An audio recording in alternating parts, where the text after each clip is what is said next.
Agradecer la visita de la doctora Mariela Castro Espín, doctora en Ciencias Biológicas, directora del Centro Nacional de Educación Sexual, diputada de la Asamblea Nacional del Poder Popular, a nombre de toda nuestra organización sindical, de todo nuestro comité ejecutivo, doctora, poder contar con su presencia el día de hoy, ya que para esta organización sindical el contar con una amplia experiencia como usted ha tenido en todos estos temas, que obviamente para la organización sindical no son nuevos, pero en lo que sí son nuevos es en todos estos cambios que se ha venido sufriendo a nivel del mundo, pero principalmente ustedes promotoras de estos cambios en su país, pues para nosotros como organización sindical es importante conocer cómo va avanzando Cuba en relación a la igualdad de género, como también aquí en nuestra organización sindical hemos venido luchando conjuntamente con nuestras compañeras y compañeros en esa igualdad. Orgullo es TUNAM. A nombre del Comité Ejecutivo del Sindicato de Trabajadores de la UNAM, deseo darle a la compañera diputada cubana Mariela Castro Espín,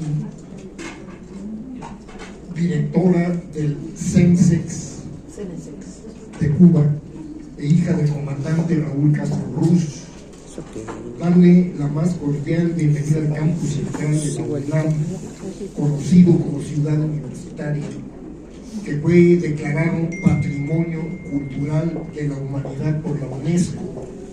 Esta es su casa. Compañera diputada, estaremos muy atentos a la ponencia que usted desarrollará y que ha intitulado Política de Género en la perspectiva emancipadora de la transición cubana. Este tema para los sindicalistas universitarios es de enorme importancia, ya que dentro de uno de nuestros principios está lograr que en nuestro México y en el resto del mundo se erradique la violencia de género, se imponga la igualdad de oportunidades para mujeres y hombres y se dé el respeto pleno a las preferencias sexuales. La educación de la sexualidad en Cuba nace justamente con el proceso revolucionario y en el contexto más general de un proyecto emancipador de búsqueda de justicia, igualdad, equidad social, basada por supuesto en la solidaridad y desde una estrategia de desarrollo general e integral que se comenzó a esbozar desde los primeros momentos de la revolución, en la que se pone al ser humano en el centro de los objetivos de la estrategia de desarrollo y no se reproducía lo que en el mundo entero se hacía, que eran las estrategias economicistas, donde la economía es primero y el ser humano después. Eso no ha sido la filosofía que ha caracterizado la estrategia de desarrollo de nuestro país, y donde el componente económico está estrechamente vinculado al desarrollo de otros intereses y necesidades de la población, como la salud, la educación, la cultura, el deporte, la asistencia y seguridad social y un montón de cuestiones que incluso son sagradas en sí. Porque en Cuba, si la situación se pone mala, económicamente tenemos dificultades, la salud y la educación son derechos humanos fundamentales que no se pueden privatizar. Eso está realmente bien establecido como principio, como inapelables, y eso el comandante jefe lo explicó 1000 veces, incluso cuando hubo dudas al respecto, porque había quienes pensaban cuando empezó la crisis por la caída del campo socialista que Cuba se quedó sola.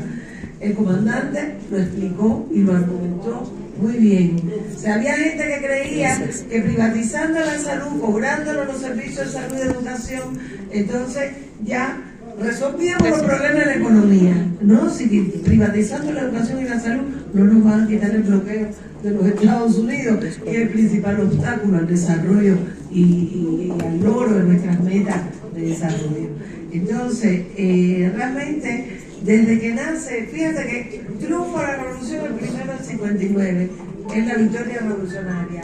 El 7 de febrero, a un mes, se aprueba la primera ley fundamental de la República y ahí se establece la igualdad de salario entre hombres y mujeres. En el mismo 59, entre muchas otras derechos que se establecen. fue mayo, 17 de mayo, se aprueba la primera ley de reforma agraria y se le reparte la tierra a quien la trabajaba, se le entregaba a quien la trabajaba. Estoy poniendo solo algunos ejemplos, porque son tantas cosas que hasta además están todas relacionadas. Lo que quiero decir es que en un marco más general de búsqueda de la justicia y equidad social, en un proceso de continuación de las luchas emancipadoras que empezaron ya desde la época de la colonia española, entonces es que se insertan todas estas iniciativas, entre ellas la educación de la sexualidad. Nace del activismo que desarrolla la Federación de Mujeres Cubanas, que es la segunda organización de masas creada por la Revolución.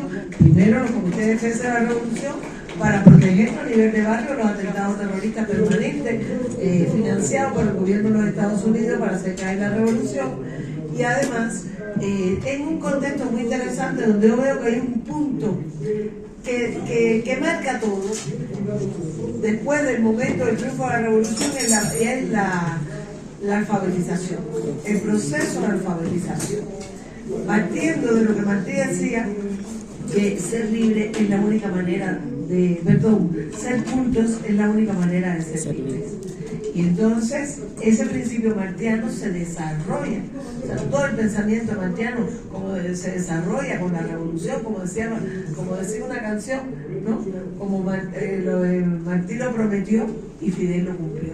O sea, hay una continuación, un hilo lógico histórico desde las luchas independentistas y abolicionistas de la esclavitud frente al colonialismo español, después todos diferentes momentos también de enfrentamiento al sistema neocolonial capitalista de los Estados Unidos, donde quedaron muchos mártires por el camino, pero que dejaron una historia, dejaron una idea, dejaron proyectos que fueron retomados por Fidel. Y ese proyecto retomado por Fidel es el que llevó a la victoria revolucionaria. Hay dos líderes que marcaron un continuo, hay varios, pero dos principales, Martí y Fidel. Y eso es lo que seguimos, esa es la continuidad histórica. Y en esa continuidad histórica hay un montón de principios, argumentos que fundamentan nuestro proyecto revolucionario. El proyecto de Martí no era solamente independentista del sistema colonial, era un proyecto revolucionario. Y entonces, de todos ellos se fueron sacando y se fueron desarrollando durante el proceso de transición socialista en Cuba, que estamos desarrollando en estos momentos. Cosa que es difícil, porque meterte en un tema en el que hay determinadas experiencias, cada una dentro de su contexto, dentro de su historia, dentro de su cultura, no quiere decir que lo que hicieron los soviéticos sea lo que nos sirve a nosotros. Hay un grupo de cosas que sí, hay un grupo de principios, hay un grupo de aprendizaje. Lenin transmitió el proyecto socialista con mucha claridad y sigue siendo un referente, pero en cada contexto histórico concreto en que se va a desarrollar la experiencia socialista siempre de una manera original. Y la nuestra es original y además tiene un montón de elementos adicionados, como por ejemplo el bloqueo permanente y cada vez más recrudecido del gobierno de los Estados Unidos contra Cuba. No es un embargo, es un bloqueo económico, financiero y comercial acompañado de una guerra mediática y comunicacional permanente para desacreditar nuestra experiencia. Entonces, justamente la Federación de Mujeres Cubanas, que se ocupó de un montón de frentes vinculados con los avances de las mujeres que vivían en una situación de opresión muy generalizada, uno de los temas que dieron lugar a la creación del Programa Nacional de Educación Sexual como política y como programa fue justamente los temas relacionados con la salud reproductiva de las mujeres. Entonces justamente Cuba era el único país del continente donde se practicaba el aborto en clínicas privadas. Las mujeres ricas de por aquí cerca iban para allá. Si es que los prejuicios no se lo impedían. Entonces, pero iban y tenían plata, iban allí con las clínicas privadas a interrumpirse el embarazo. Por tanto, cuando triunfa la revolución, la mortalidad materna era de 120 por 100.000 niños no nacidos vivos, que dentro del análisis de ese indicador es altísimo. ¿Qué se decide? ¿Por qué había tanta mortalidad? Estaba asociada a las prácticas clandestinas de interrupción del embarazo no deseado. Muchas de estos elementos, no era el único, pero era bastante, tanto que se demostró cuando se estableció el Programa Nacional de Planificación Familiar en 1964 para enseñar a usar anticonceptivos. Se crea la revista Mujeres para darle charlas de salud y explicar muchos elementos que mejoraban la salud y que garantizaban la vida de las mujeres y sus hijos. Pero entonces, a partir de ese elemento, se decide ya en el 1965, se decide entonces institucionalizar este servicio dentro del Sistema Nacional de Salud Pública, es decir, de manera gratuita, en instituciones de salud, por profesionales preparados y sobre todo con el consentimiento de las mujeres. ¿Cuál era el objetivo de esta medida revolucionaria? De un acuerdo entre la Federación de Mujeres Cubanas con el Ministerio de Salud Pública, salvar la vida de las mujeres. Ese era el objetivo. Y además, garantizarles el derecho a decidir sobre su cuerpo. Las mujeres, a partir de ese momento, fueron las que decidieron. Entonces, por supuesto, con los elementos, criterios de facultativos, ¿no? De acuerdo a su situación, en el momento del embarazo, todo.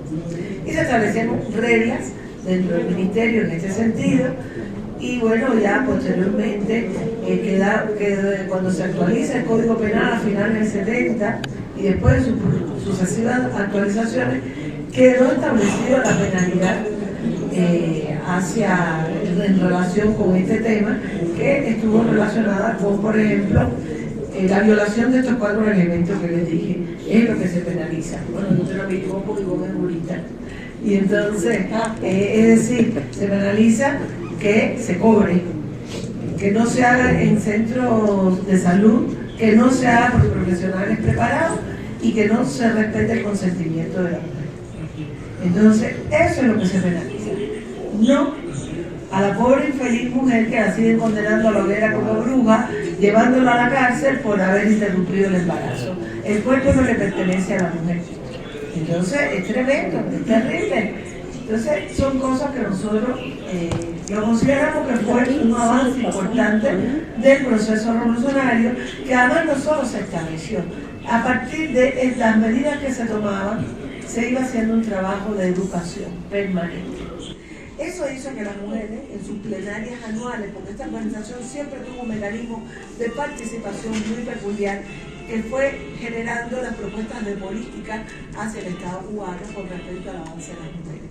Y entonces, a partir de esas plenarias anuales que hacían y que se siguen haciendo entre Congreso y Congreso, ellas plantearon la necesidad de que las prepararan para educar la sexualidad de sus hijas y sus hijos, porque no les pasaba lo que habían pasado. Y entonces que empieza a organizarse las ideas de cómo trabajar la educación sexual.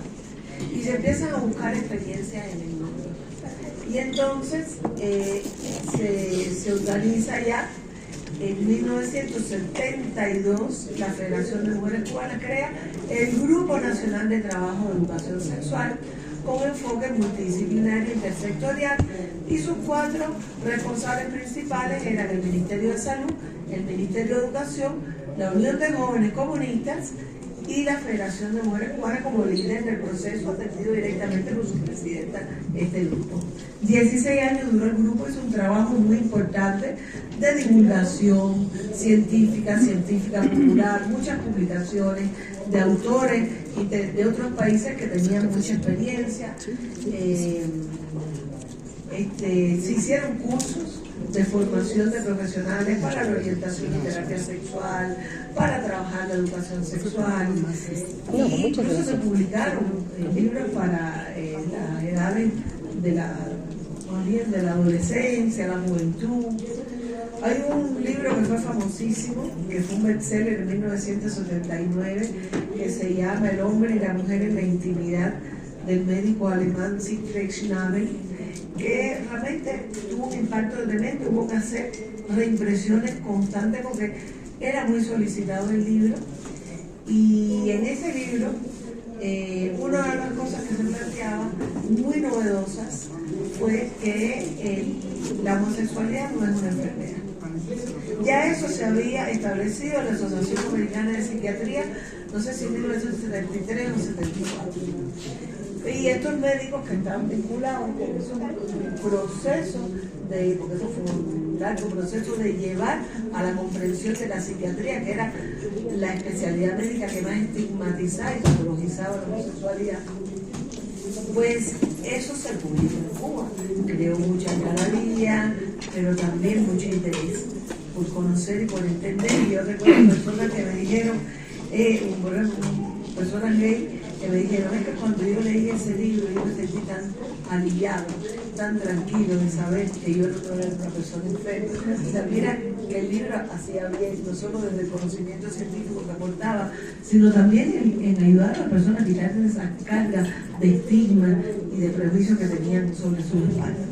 En fin, que eso para ponerles solo algunos ejemplos. Pero ese grupo, incluso tan pronto se crea la Asamblea Nacional del Poder Popular en 1976, pasó a ser como grupo asesor de la Comisión de Trabajo Permanente de la Asamblea para la atención a la infancia, la juventud y la igualdad de derechos de la mujer. Es el grupo de la Federación de Mujeres Cubanas. La presidenta de la federación crea ese grupo parlamentario, grupo permanente de trabajo, pues ella misma pone al Grupo Nacional de la Educación Sexual a asesorar, y se iba a dar conferencias, se le daban libros, se hacía mucho trabajo. Ahí sí, aquí tenemos el que yo soy. Entonces, otra cosa importante que pasa es que antes de que se apruebe la constitución, la primera constitución de la Revolución en 1976, y antes de que se cree la Asamblea Nacional en 1976, se aprueba el Código de Familia, un código que empieza a promoverse por la Federación de Mujeres Cubanas ya desde el 72, 73, y incluso la presidenta de la Federación de Mujeres Cubanas, bueno, era mi mamá, plantea que cuando se pone el artículo relacionado con el matrimonio no se hablara de dos sexos, se hablara de personas que se unían en matrimonio. Si eso se hubiese entendido, porque no se entendió en ese momento, Cuba hubiese sido el primer país que hubiese aprobado un matrimonio igualitario.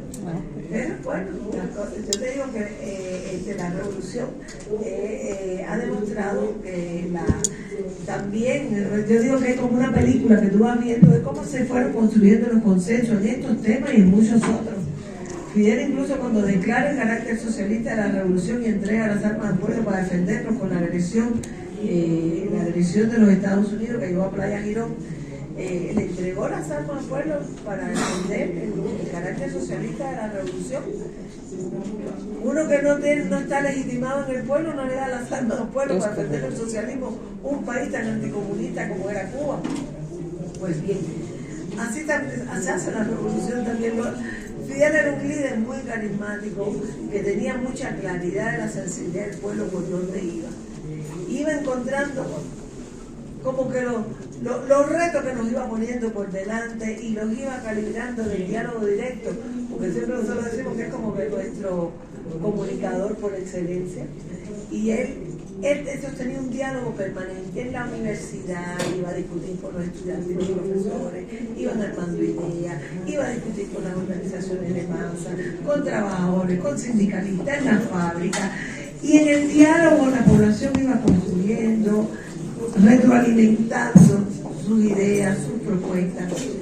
Por eso es que en una ocasión, en la misma década del 60, que él va a una de las plenarias de las mujeres, creo que fue en Santa Clara, y él se quedó impresionado de cómo en pocos años las mujeres organizadas en la Federación de Mujeres Cubanas habían avanzado de una manera impresionante, habían logrado un nivel de participación en el proceso revolucionario, en todos los frentes, en la defensa, en la educación, en la alfabetización, en la industria, porque la Revolución Cubana se apoyó en dos elementos principales en el trabajo con las mujeres, que eran instrucción y empleo. Y eso le fue dando a las mujeres una capacidad de autonomía progresiva, fueron las mujeres adquiriendo capacidad de decidir, de participar y de ser reconocidas y respetadas. Tanto que las estadísticas ahora son altísimas de presencia de las mujeres, incluso en la ciencia predominan las mujeres, en la jurisprudencia, en la educación y la salud, en las investigaciones de las vacunas de COVID, los premios principales se los han llevado las mujeres. Es decir, y en la Asamblea Nacional somos el segundo país de mayor presencia de mujeres en parlamentarias. Y eso no fue por un sistema de cuotas, fue resultado de estas políticas de facilitar, de cambiar las condiciones para facilitar la participación de las mujeres en todos los frentes, pero además de estimular. Y esa ha sido una labor importante de la Federación de Mujeres Cubanas, una organización de la sociedad civil, de donde nace esta iniciativa de la educación de la sexualidad. Claro que en los años 70 y 80, cuando se lleva la educación de la sexualidad en las escuelas todavía por los prejuicios que había, predominaba nada más en la asignatura de biología, en los temas reproductivos, ni siquiera se trabajaban los temas de género. Eso es a finales ya de los 80, que la misma Federación de Mujeres Cubanas empieza a introducir el enfoque de género, crea un centro de estudio, ya en el 90 crea las casas de orientación a la mujer y la familia en todos los municipios, empiezan a crear las cátedras de género, las cátedras de las mujeres, surgen cátedras, y bueno, ya teníamos desde el 72 un programa nacional de educación sexual, que había avanzado sobre todo a partir de esto que las mujeres pedían que se les diera como herramienta para educar la sexualidad de sus hijos, pero también se iban introduciendo todos los elementos científicos de los que nos íbamos apropiando. Y ahí es cuando empieza a introducirse el enfoque de género. Costó trabajo como todo, porque todavía hay gente que habla del enfoque de género como si fuese solamente atender las problemáticas de las mujeres. Un enfoque de género atiende la realidad de todas las personas a partir de los atravesamientos e imposiciones de género, donde afecta a las mujeres, donde afecta a los hombres, donde afecta a las personas LGBT, las personas no binarias, que no se identifican con esas rigideces del género.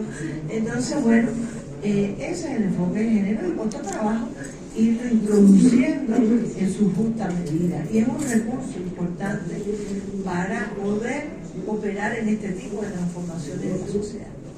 Y entonces, bueno, ya en 1988 se crea el CELESEX, es decir, ese grupo de trabajo de la Federación se convierte en una institución subordinada al Ministro de Salud Pública, asesora al ministro, y además en un centro de estudio de posgrado de la Universidad de Ciencias Médicas de La Habana. Nosotros venimos siendo como una facultad de posgrado. Y entonces fuimos introduciendo todos los temas a partir del vínculo con profesionales e instituciones en el mundo, entre ellos México. Los que iban avanzando por un lado y por otro, nosotros derivamos también a discusión y se iban introduciendo. Y bueno, lo que se avanzó en el tema de las mujeres fue un referente importante que nosotros como institución, como CELESEX, tomamos para organizar avances respecto a los derechos de las personas LGBT. Habíamos avanzado en muchos aspectos de la justicia y equidad social, pero se nos estaban quedando como espacios vacíos que no se estaban trabajando con ese mismo principio, con esos mismos principios humanistas que caracterizaban la revolución. No había percepción de que se cometían injusticias, porque además las ciencias, todas las ciencias en ese tiempo, estigmatizaban, patologizaban y descalificaban las personas que no están, o sea, que no cumplen con las reglas y las normas de la heteronormatividad. Y entonces, claro que las ciencias no aportaban. ¿Sí? Cuando empiezan las ciencias sociales y humanísticas a aportar otra mirada y otro análisis de estas realidades, es que desde la ciencia, entonces, a nivel institucional, CNSEX empieza también a aportar estos argumentos. Es verdad que la Federación de Mujeres Cubanas, que estaba muy adelante ya desde los 80, mi mamá era dirigente del grupo político del partido, ella presentó un argumento de la necesidad de hacer políticas que dentro de la revolución atendieran la realidad de las personas LGBT, pero eso tampoco se entendió, porque todo se va construyendo poco a poco. Tú ves como una idea, pero si tú no has construido consensos, no puedes avanzar. Entonces, seguía avanzando en otros temas. Si no puedes por aquí, sigues por acá. Ya en el 79 se empezó se estableció la atención en salud de manera especializada a las personas trans. A partir de una persona trans que pidió ayuda, quería que la ayudaran en su transición corporal, y entonces se buscó información que se hacía en el mundo con estas personas, se adoptó lo que hacía la Asociación Internacional de Disforia de Género, Harry Benjamin, que era lo que predominaba en el mundo, era el conocimiento hegemónico de esos temas, y a partir de ahí se empezaron a hacer los tratamientos gratuitos en los procesos de transición de las personas trans. Primero el apoyo psicológico, esclarecimiento de qué le pasaba, qué deseaba, los apoyos hormonales, algunas cirugías de masculinización, feminización, y no fue hasta el 88 que se hace la cirugía de readecuación genital a una persona, una trans, de hombre a mujer. Cuando eso se presenta como resultado científico en un congreso y la prensa lo publica, se armó tremenda algarabía, la población dijo que qué barbaridad, estaban mutilando a la gente, no se entendía, y el Ministerio de Salud no estaba suficientemente preparado como para explicar. Se paró hasta el 2007, que por nuestro resultado de nuestro trabajo se logró una resolución del Ministro de Salud. Primero se retomaron ya en el 2007 las operaciones con médicos belgas y holandeses para formar a los médicos nuestros, y en 2008 que establecía ya la resolución que disciplinaba los procederes para que personas inescrupulosas no se aprovecharan de las demandas y necesidades de estas personas trans, cosa que ha pasado. Gente que va al hospital, se roban las cosas, en un baño escondido, le hacen las operaciones que incluso de un muerto. Y una barbaridad, y le cobraban, robándose las cosas de la salud pública. Entonces, tuvo que hacer un trabajo nosotras con las personas trans, de explicarles, no te sometas a manos inescrupulosas si la salud pública te está dando lo que tú necesitas. Ahora, la verdad que fue un proceso también difícil, porque de adquirir todo el instrumental, las mamas, las que querían mamas, todas las cosas, eso llevó su tiempo de comprensión y de saber identificar dónde, porque para eso buscamos asesorías de otros lugares. Entonces, a partir justamente de esta experiencia con la Federación de Mujeres Cubanas, nosotros como institución del Estado, fue que entonces no solamente desarrollamos todos los componentes académicos, de investigación, docencia, pregrado, posgrado, trabajo de comunicación social, el trabajo comunitario, no solo eso, sino que empezamos a explorar ya desde 2000, 2001, cómo estas personas, sobre todo trans, que estaban siendo pacientes que se atendían en nuestra institución, en vez de mantener esa relación un poco como de poder médico-paciente vertical, establecimos como una relación horizontal y les propusimos formarse como promotoras de salud sexual para la prevención del VIH y de las ITS, porque era una experiencia que existía en Cuba en otras instituciones de salud, por tanto no iba a ser difícil que se aceptara, pero no había personas trans ahí involucradas, hombres que tienen sexo con hombres principalmente. Entonces, el CDC se le permitió que desarrollar ese trabajo, y eso fue positivo. A partir de que un grupo de mujeres lesbianas de Santiago de Cuba nos piden ayuda institucional para que le diéramos conocimientos, libros, conferencias sobre la sexualidad femenina, la realidad de la mujer lesbiana y un grupo de cosas, pues empezamos a atenderla. Y entonces pues dije, bueno, ¿por qué no nos formamos como activistas por los derechos sexuales para que tengan una participación como una ciudadanía activa, que forme parte de los procesos de transformación de la sociedad, que aprendan, que se desarrollen, que aporten ideas, pero desde el conocimiento, no desde la manipulación externa que se hace de las determinadas realidades, que se le imponen como manera de atender el tema. Por lo tanto, incluso una de las cosas que hemos trabajado es la relación deseo-poder, para que se den cuenta de que muchas veces desde estas lógicas hegemónicas les imponen cuáles son las soluciones a sus problemas, cuando realmente las soluciones son mucho más amplias y complejas. Ellas ubicaban el problema en ellas mismas. Entonces, fíjense que ellas nos planteaban determinadas demandas, no que nos cambien, nos hagan las operaciones de sexo, como se decía, que nos hagan cambios en los documentos de identidad, que la policía no nos acose. Eso era lo que ellos identificaban como la solución a su problema. Pero nosotros nos pusimos a estudiar, a investigar, y dijimos que la solución del problema no está en ella, no en la sociedad. Lo que tenemos que cambiar es la sociedad, es más complejo. Cuando yo presentaba esto en eventos científicos de sexología, me decían, pero estás loca, eso es imposible, tanto que la tendencia mundial ha sido adaptar el cuerpo a la mente, operarlas, y ya yo, qué manipulación maravillosa para llenarse los bolsillos a costa de la necesidad de las personas trans. Entonces, por eso que enfoqué mi trabajo doctoral en la sociología, buscando entonces una estrategia, incluso usando la categoría de integración social, que me parece mucho más compleja que la de atención a la problemática trans. ¿No? La integración social las pone a ellas a participar, pone a estas personas a participar en la solución del problema. Y el problema es de la sociedad, porque además las personas trans solas no pueden resolver su problema, nadie solo puede cambiarlo. Ningún poeta con su poesía como vestida de novia puede cambiar la sociedad, ni nadie con otra peliculita por allá como vestida de novia, como la del otro por allá haciendo otra cosa. La gente expresa en las artes ideas, pero eso no determina cambios ni culturales ni políticos.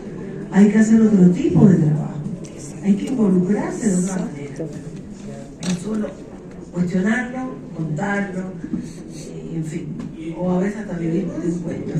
Entonces,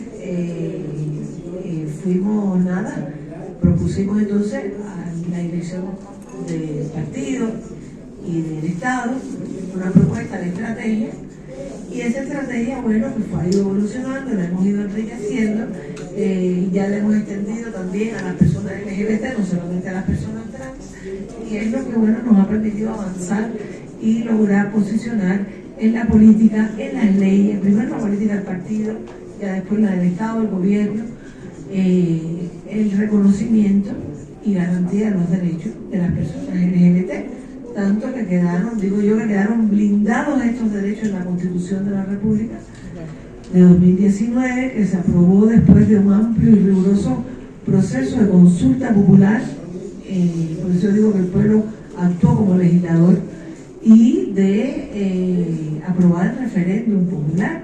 Casi ningún Estado se atreve a llevar a referéndum una Constitución, porque no están legitimados. Sin embargo, la aprobación de la Constitución de la República, primero su redacción por el pueblo y su aprobación por el pueblo con amplia mayoría y un alto nivel de participación, creo que fue 87%, ¿no?, de aprobación, tuvo la Constitución, una Constitución que además estaba reconociendo la pluralidad familiar, cosa que le molestaba a algunas personas, a algunas instituciones religiosas. Sin embargo, se aprobó ampliamente. ¿Y qué demuestra eso? Legitimar el sistema político cubano, que el pueblo quiere seguir haciendo socialismo. Así que no nos vengan con cuentos, queremos cambiar lo que nosotros estamos haciendo.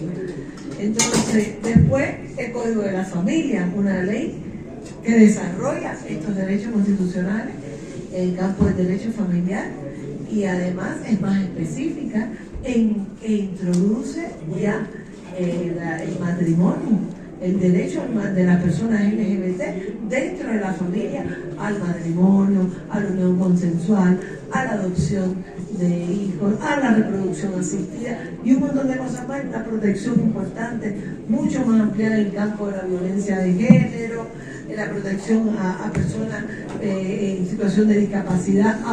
Primero se fortalece, se amplía a las infancias y adolescencias, a las personas mayores, a las personas que se dedican a los cuidados, a un montón de elementos muy novedosos, con un glosario de más de 90 términos, porque el uso del glosario nos ayudó en la constitución de consensos, tanto en la Constitución como en esta ley y en otra. Ya descubrimos que es lo que nos hace falta para que todo el mundo esté hablando de lo mismo, porque a veces una palabra cada uno la interpreta de una manera distinta. Y entonces, en fin, hemos ido como que creando mecanismos. y mecanismos que son los que le aportan a la definición de lo que nosotros vamos concibiendo como democracia socialista. Eso es lo que estamos trabajando y a lo que está llamado todo nuestro pueblo, a ir fortaleciendo los mecanismos de la democracia socialista, los mecanismos del poder popular, tanto en los municipios como a nivel de Asamblea Nacional. Esto, así a grandes rasgos, grosso modo, les he dicho algunas ideas donde hay puntos que son claves y donde siempre le digo a todo el mundo, la clave más importante es la voluntad política del gobierno revolucionario. Voluntad política, y si el gobierno es revolucionario, mejor todavía, porque además un gobierno revolucionario está en la responsabilidad permanente de identificar todas las brechas de equidad, de igualdad que se nos van quedando y que por supuesto se están trabajando, y que las investigaciones sociales y humanísticas han estado aportando desde la academia a argumentos, datos, estadísticas, caracterizaciones de determinadas zonas, la ciencia y la toma de decisiones están cada vez más estrechamente relacionadas. Y eso es fundamental. La ciencia al servicio de la revolución, al servicio del ser humano.